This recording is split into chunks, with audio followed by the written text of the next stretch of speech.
Hey ladies and gentlemen, welcome back to the channel. As always, it is Nick here, back with a brand new video. I hope everybody had a great Monday. Today was very busy for me, but hey, I hope everybody else had a great Monday nonetheless. Feeling very productive. But nonetheless, let's talk about some XRP news. I'm not going to go and analyze the market overall. I kind of just did that in my last video. But I do want to talk to you guys about some exciting news. Now, when we talk about XRP, right, we also have to talk about its brother, if you will, its little brother, I like to call it, which is XLM. Now, when we talk about XLM, it's not too crazy of an asset to really kind of look at and analyze, because it's one of those things that, yeah, it kind of moves with XRP, but to an extent. When I say it moves to an extent with XRP, it doesn't really follow in its footsteps fully. As we already know, it kind of lags behind. That's how we got the total all-time high on XRP of like about $3.84, and the total high on XLM was about 94 cents, I believe, overall. Now, significantly less supply for XLM, but it just doesn't have the hype and the support that XRP has. I mean, even when we look at XRP on Twitter and stuff, we already know that the XRP army just continues to grow and grow and grow every single day. And it is one of those assets that me personally, I feel comfortable holding, even though it is in the middle of an SEC case. Now, with that being said, how do these assets really kind of compare? Well, good question. So let's look at this, right? So we do see Corda, XDC, XLM, and XRP. Now, if you guys are in XDC, I do know a lot of people who did jump in it. I actually had a lot of people that were getting in at like around 4 cents or even below 4 cents. Very easy hold for me personally. It's one of those assets I do believe in as well, alongside of XRP and even XLM. I don't personally hold a lot of XLM or XDC. XDC, I think I maybe have maybe at the most like 50K or something like that. But I accumulated that a while back. Now, when we look here, we do see, and that leads us to XFin's XDC, Stellar's XLM, and Ripple's XRP. These are three projects that come to mind when considering potential tokens for Corda. Although there are others, XDC, XLM, and XRP appear to be the most prominent. That's because of the ISO compatibility. The differences are that XDC is more about smart contracts, while XRP and XLM are more about providing off-chain liquidity and micropayments. Thus, they have different functions, but with some overlapping along the way. Now, if we do come down here, we do see tribalism runs rampant in crypto, so we won't get into the debate over which of the three have the best chance of success. I do apologize if you guys hear my dog in the background. She's basically choking on food, not really, but you know what I mean. So we do see here which of the three have the best chance of success. Further, since R3's Corda is already partnering with some of the biggest names in central banking, along with NASDAQ, Visa, MasterCard, and IBM, etc., whichever becomes Corda's settlement token could reap significant rewards. And I do think that XRP is the better of the choice of these, but we do see we've already covered XLM in the past article, and Ripple's lawsuit has left some people skeptical if XRP can recover. Meanwhile, XFin, or Zinfin, if you will, is making inroads by becoming the first to use the DASL crypto bridge. DASL, enables XDC to move to Corda to contend for the prize of settlement token with the Corda ecosystem. Now, if we do come down here, this is that future ecosystem that they were talking about. With all the competition debate, there are those like XDC's new hotshot developer, Quincy Jones, who consider the three projects more like collaborators than direct competition, which you guys already know Quincy is growing in this scene. But we do see that he described XDC, XLM, and XRP as not even playing the same sport, whether they end up competing or complementing one another in Corda's new financial ecosystem is still to be determined. I do think that, in the future, like I said, I think that XRP is the better choice, but I do think that they all will kind of, I think that at some point in time we could see them collaborate for sure. But we don't know, right? We never know what's going to happen in the future. We just know what we hold. We've done our research on, the three projects, and we kind of know which one is in the better situation. With XRP being in the SEC's grasp, which I do think that that's pretty much about to be over. And we're going to get into that here in a second as well.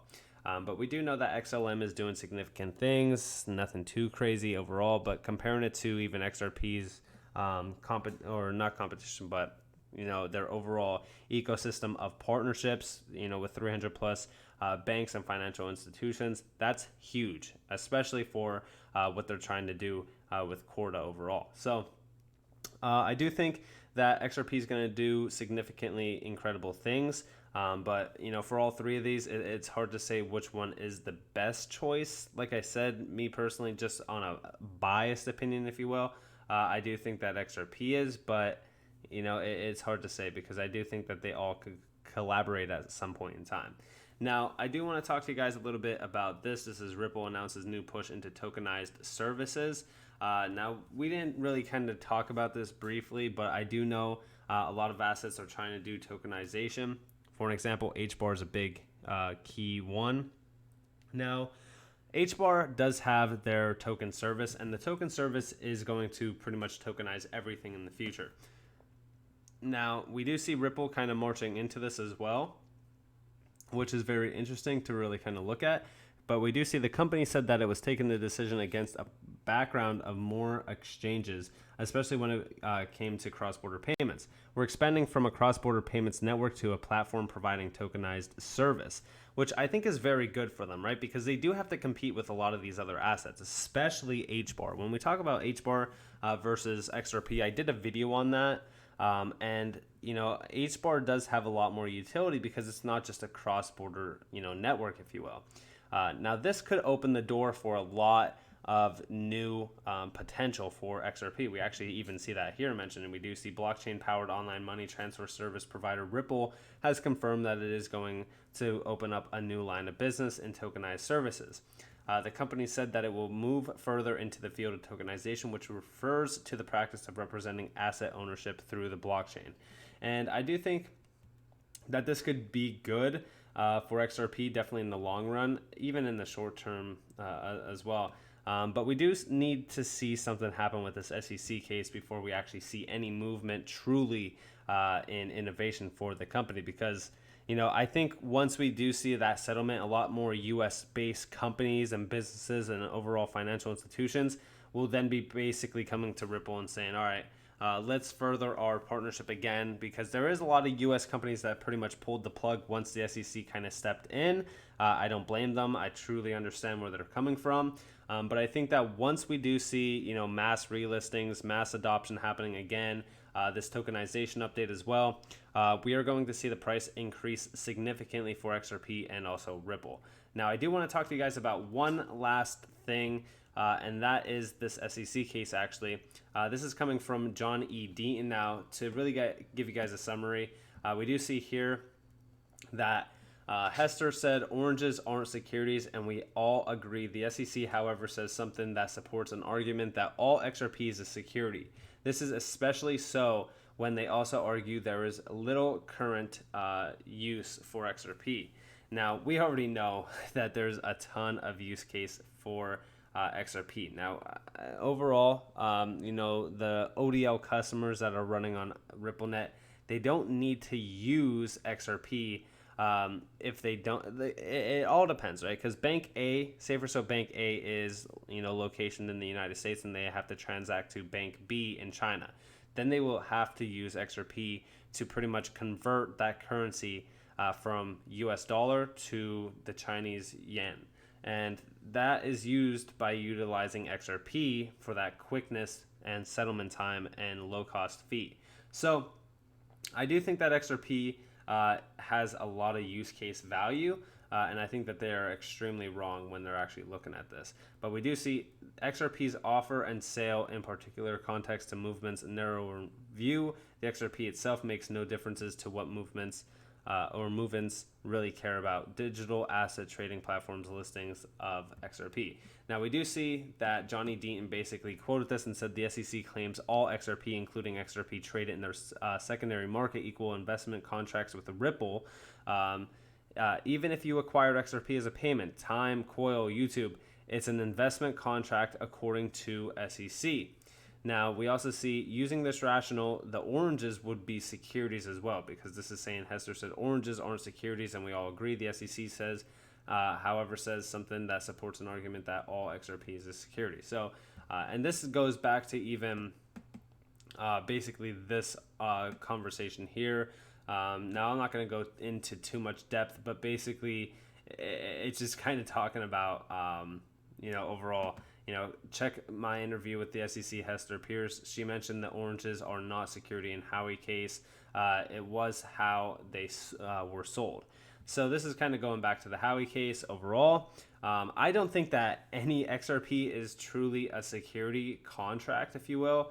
It just doesn't make sense. I mean, this entire case doesn't make sense if you look at it, especially if you look at it from the idea that, a lot of other assets held an ICO, even Cardano, Ethereum, a lot of these assets that are in the top 10, besides XRP, because XRP never held an ICO, they all held ICOs before the network was actually truly launched, and, they're not being deemed a security. But XRP, for some weird reason, is. It just doesn't make any sense to me at all.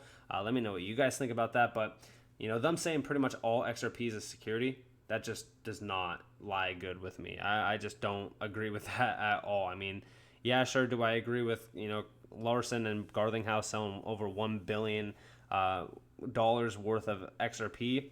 If you look back into it, they're basically selling it to HODL customers, so it does make sense, but who knows what was happening at that time. I'm not the SEC. I don't know the gist of it fully, but I just don't see how XRP itself could be a security asset. But let me know what you guys think down in the comments below. As always, this is Nick here. I hope that you guys all had a beautiful day or a beautiful night wherever you guys are in this beautiful world. If you guys do want more free content, you guys can follow me on Twitter at NCashOfficial. You guys can also join the free Discord down in the description below. But yeah, let me know what you guys think. Peace out.